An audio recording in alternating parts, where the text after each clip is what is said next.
The sun beat down, a relentless fist on the parched earth.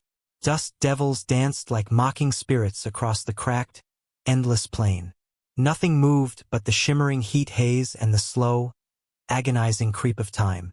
Buried to her neck, Alara felt the earth like a suffocating shroud, hot and gritty against her skin. The sun scorched her face, her lips splitting, her throat raw and useless. She couldn't move, couldn't scream, couldn't even twitch a finger. All she could do was stare up at the indifferent blue sky, the edges blurring with tears that immediately dried on her cheeks. A dull throb pulsed in her forehead, a constant, agonizing reminder. She knew what was there, though she couldn't see it. She had felt the cruel, sharp point, the deliberate, slow drag across her skin. Felt the blood trickle, hot and sticky, before it dried into a crust. Zinasti. The words felt burned not just into her flesh, but into her very being. They were a brand, a condemnation, left by faces she barely remembered through a haze of pain and terror, faces twisted by self-righteous fury. They had left her here to bake, to die, a public spectacle for the buzzards already circling in the distance, black flecks against the vast canvas. Despair was a physical weight, pressing down on her chest, stealing what little air the earth allowed. She was a headstone in a graveyard of living rock, waiting for the inevitable. The taste of dust and fear was all she knew. Hours bled into an eternity. The light shifted, the sun beginning its slow descent, casting long, distorted shadows. The heat lessened marginally, but the horror remained, a cold knot in her stomach. She heard it then, a faint, rhythmic sound carried on the breeze, the plodding of hooves, the creak of leather. Hope was a dangerous thing. It pricked at her like thorns. Could it be? Or was it just another mirage conjured by her dying mind? The sound grew louder, clearer. A rider. He appeared on the horizon, a solitary figure silhouetted against the setting sun, moving with unhurried purpose. He wasn't looking for her. No one was. He was just passing through this forgotten corner of the world. As he drew closer, he reined in his horse, the animal snorting and shifting. He was tall, lean, his face shadowed beneath the brim of a worn hat. He sat motionless for a long moment, scanning the emptiness. His gaze swept over the ground, paused, then snapped back. Alara saw his posture stiffen, his hand hover near the gun belt at his hip. He kicked his horse into a slow walk, approaching cautiously. She tried to cry out, a soundless croak trapped in her throat. He dismounted a distance away, his movements deliberate, watchful. He was wary. Of what? A trap? There was nothing here but a dying girl and the dirt. He walked towards her slowly, his spurs making soft jingles in the silence. As he neared, he stopped, his eyes fixed on her face, on her forehead. Alara saw his expression shift, from caution to something unreadable, perhaps shock, perhaps grim recognition. He knelt down, his shadow falling across her face, a temporary reprieve from the sun's glare. She couldn't meet his eyes, staring instead at the worn leather of his boots. He said nothing for a long time. The silence stretched, thick with the weight of her situation and his presence. His gaze was intense, assessing. She felt a surge of fear, raw and primal. Who was he? Another judge? Another hand of fate? Finally, he spoke, his voice low and rough, like gravel turning. Well, now, it wasn't a question. It wasn't pity. Just a simple, stark acknowledgement of the impossible thing he saw. The shame burned hotter than the sun on her skin.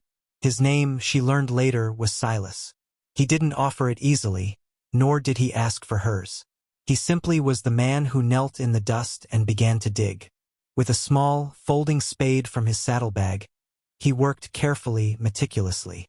The earth was hard, packed tight around her.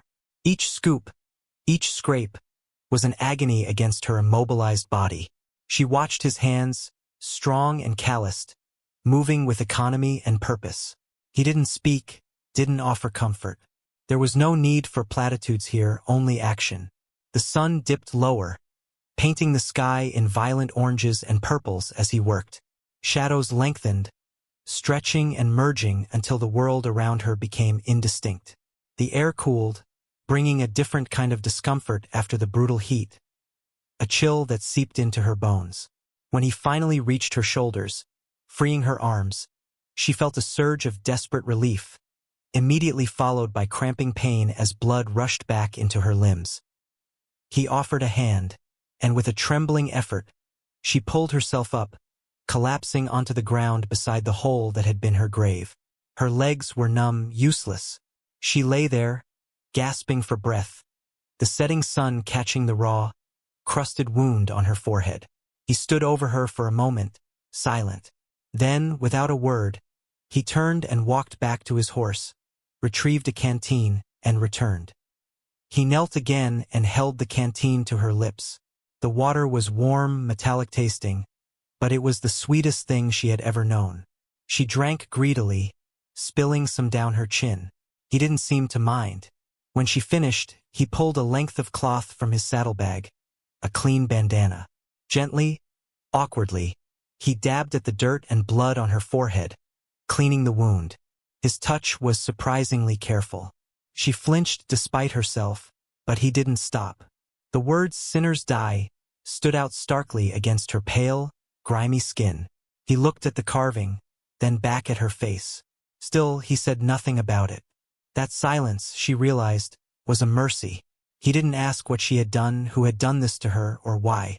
He simply accepted the horrifying reality of her existence in that moment.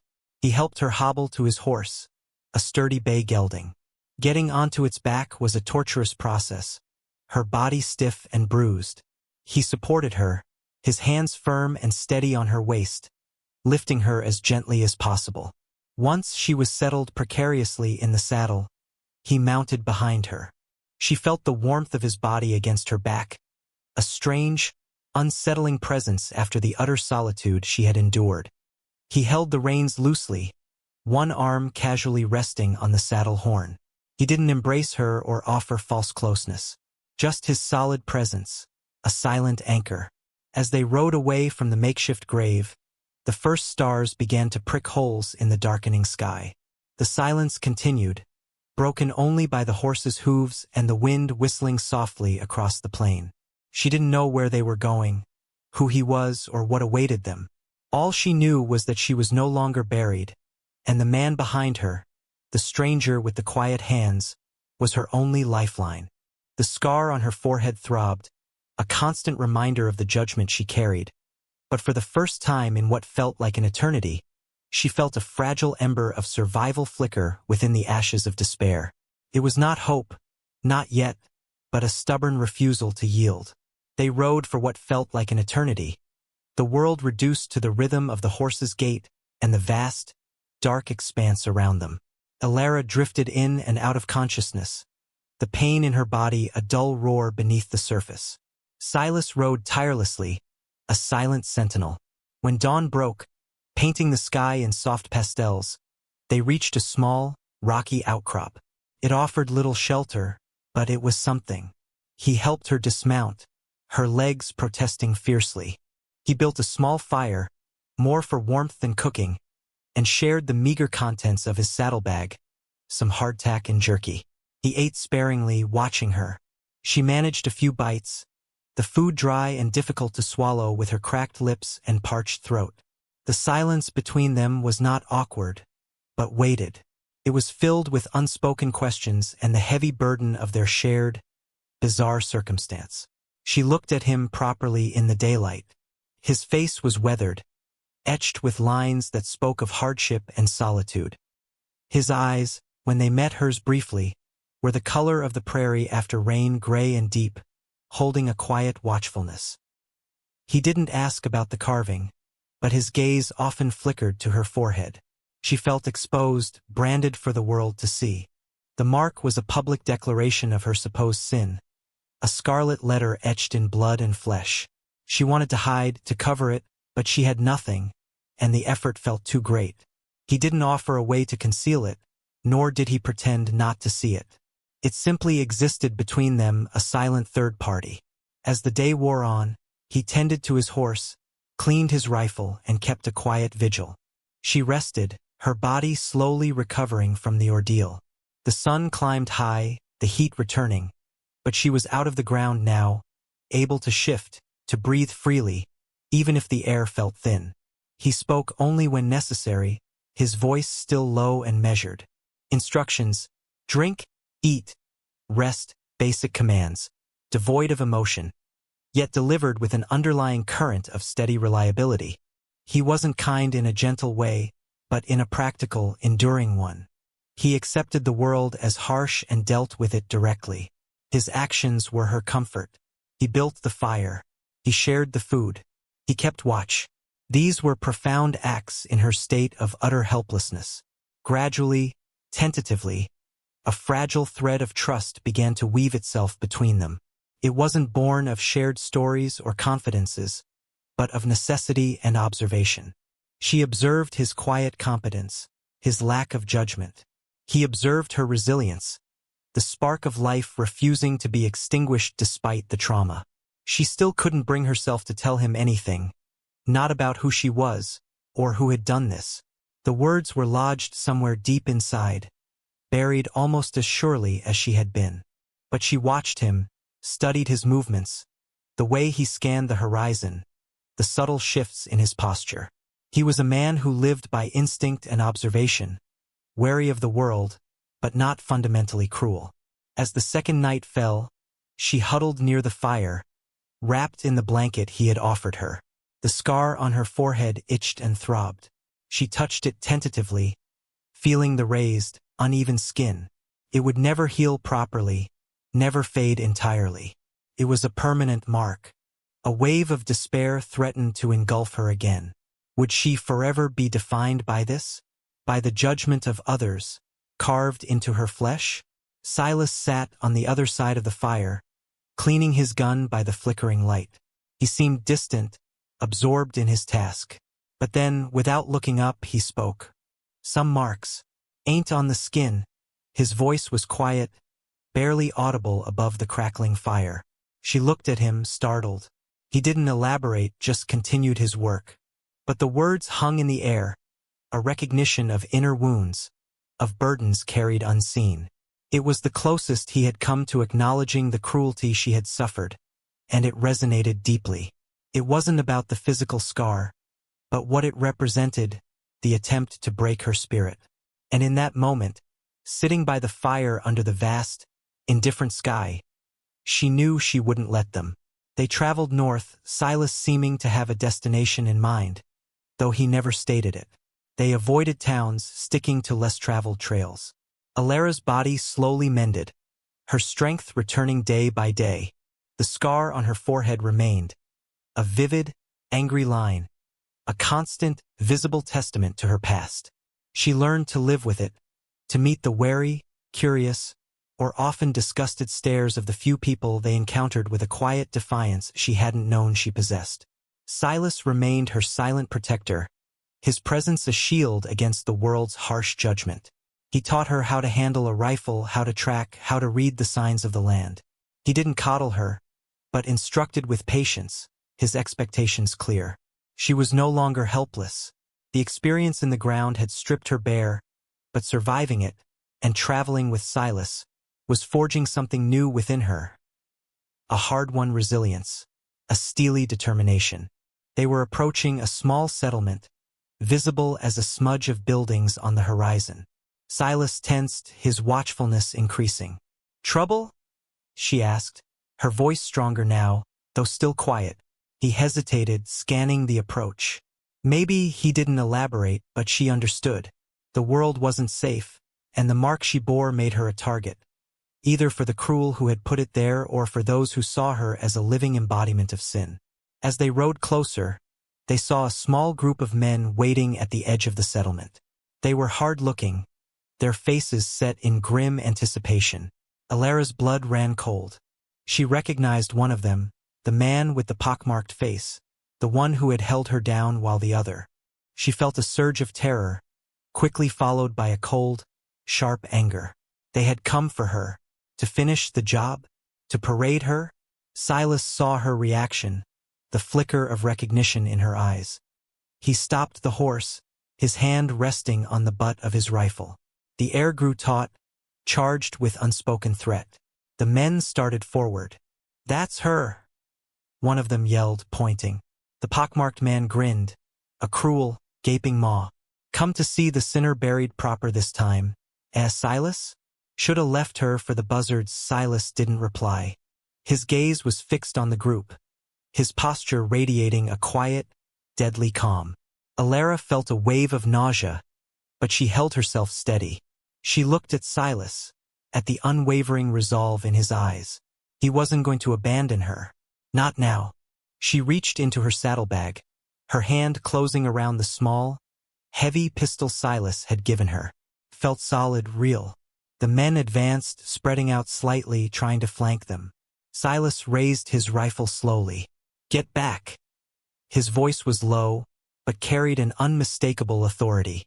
"She ain't yours to judge," the pockmarked man laughed. "Ain't ours? We put the mark on her. God's judgment, delivered." Alara's grip tightened on the pistol. God's judgment, delivered by drunken, hateful men in the dead of night? The hypocrisy burned hotter than the sun on her scar. This was her judgment, here and now. Silas fired. The shot echoed across the plains, sharp and final. One of the men crumpled, clutching his shoulder. The others flinched, surprised by Silas's immediate, decisive action. They hadn't expected him to fight for her. "Last chance," Silas said, his voice flat. Right away, the remaining men hesitated, looking at their fallen companion.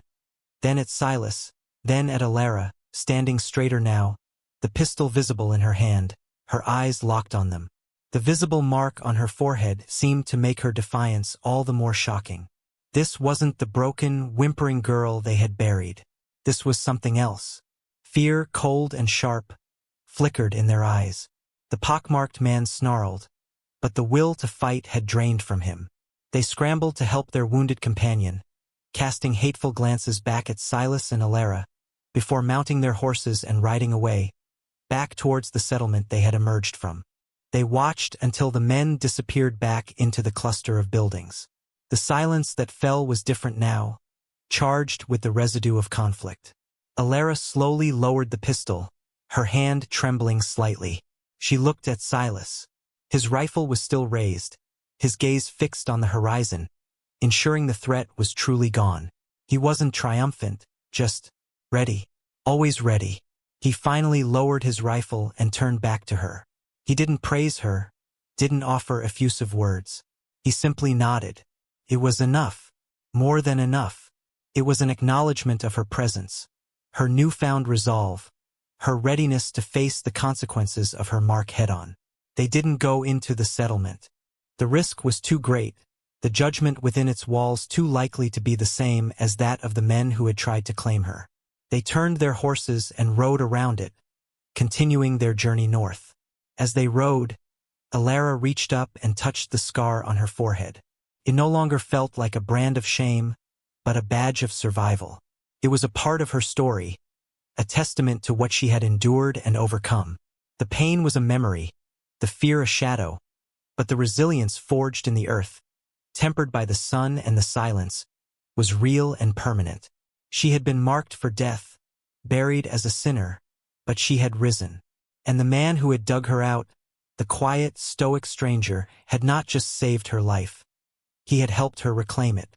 He rode beside her, a silent, constant presence. The bond between them was not born of shared joy or easy companionship, but of shared hardship, mutual respect, and a quiet understanding that transcended words. They were two souls navigating a harsh world, carrying their own unseen burdens, finding strength in their unlikely partnership.